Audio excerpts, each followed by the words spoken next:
சொல்லியிருக்கிறார். அதற்கு நான் கருத்து சொல்லவில்லை என்றால் தவறாக போய்விடும். காரணம், நாளைக்கு நான் ஒரு 3 மாத காலம் வெளியே படிக்க செல்கின்ற காரணத்தினால இதே கருத்து தமிழகத்தில் 10 முறை சொன்னீங்கன்னா அது உண்மையாயிருக்கும். ஆனால் இந்த கருத்துக்கு பதிலடி கொடுக்க வேண்டிய கட்டாயத்தில் நான் இருக்கேன். அண்ணன் எடப்பாடி பழனிசாமி அவர்கள், உங்க ஊர் சிலுவம்பாளையத்தில் ஒரு மர்டர் நடந்தது. பங்காளிகளுக்குள்ள சண்டையில ஒருவர் கொலை செய்யப்பட்டார். கொலை செய்யப்பட்ட பிறகு அதே சிலுவம்பாளையத்தில் ஒருத்தர் கைது செய்யப்பட்டார். அதன் பிறகு சிறைக்கு போனார். அதன் பிறகு கைது செய்யப்படாத ஒருத்தர் மேற்கு தொடர்ச்சி மலையில் ஒளிந்திருந்தார். இன்னைக்கு திமுக இருக்கக்கூடிய மூத்த அமைச்சர், அன்னைக்கு அதிமுக அமைச்சர், அவர் கையை காலை பிடித்து அந்த வழக்கை முடித்துவிட்டு வெளியே வந்து சிலுவம்பாளையம் பஞ்சாயத்து தேர்தலில் நின்று தோற்ற மனிதர் நீங்கள். ஆனால் தயவு செய்து எனக்கு நேர்மையை பற்றி, நாணயத்தை பற்றி எனக்கு நீங்கள் பாடம் எடுக்க வேண்டாம்.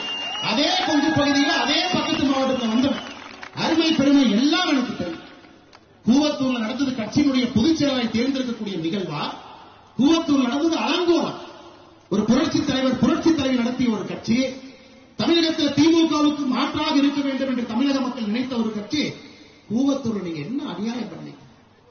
இஎம்ஐ டெண்டர் சிஸ்டத்தில் கட்சியினுடைய முதலமைச்சரை தேர்ந்தெடுத்து, ஹையஸ்ட் பிட்டராக எடப்பாடி பழனிசாமி, மீடியம் பிட்டராக கொங்கு பகுதியில் இன்னொரு அமைச்சர், லோவஸ்ட் பிட்டராக தென் தமிழகத்தில் ஒரு அமைச்சர். என்ன பிட்டிங்? எந்த எம்எல்ஏவுக்கு மாசம் என்ன பணம் கொடுக்க வேண்டும் என்பதுதான் கூவத்தூர்ல இந்த பிட்டிங் முறை. அதன் பிறகு தவழ்ந்து காலில் விழுந்து பதவியை பிடித்த எடப்பாடி பழனிசாமி தன்மானமிக்க ஒரு விவசாயியுடைய மகனை பச்சையிலே 10 ஆண்டு காலம் கையெழுத்து போட்டு ஒரு பைசா வாங்காத அண்ணாமலை பற்றி சொல்வதற்கு எடப்பாடி பழனிசாமி என்கிற தரப்பிற்கு எந்த விதமான அதிகாரம் கிடையாது. இது அகந்தை. 2026 புரட்சித் தலைவர் நடத்திய இந்த கட்சி இது போன்ற கிழக்கு தலைவர் என்று வழிநடத்திக் கொண்டிருக்கின்றீர்கள். தூக்கி எறியப்படுவீர்கள். 4வது இடம் கூட கிடையாது. 2026 சட்டமன்ற தேர்தலில் அனைத்து இந்திய அண்ணா திராவிட முன்னேற்ற கழகத்திற்கு 4வது இடம் கூட கிடையாது.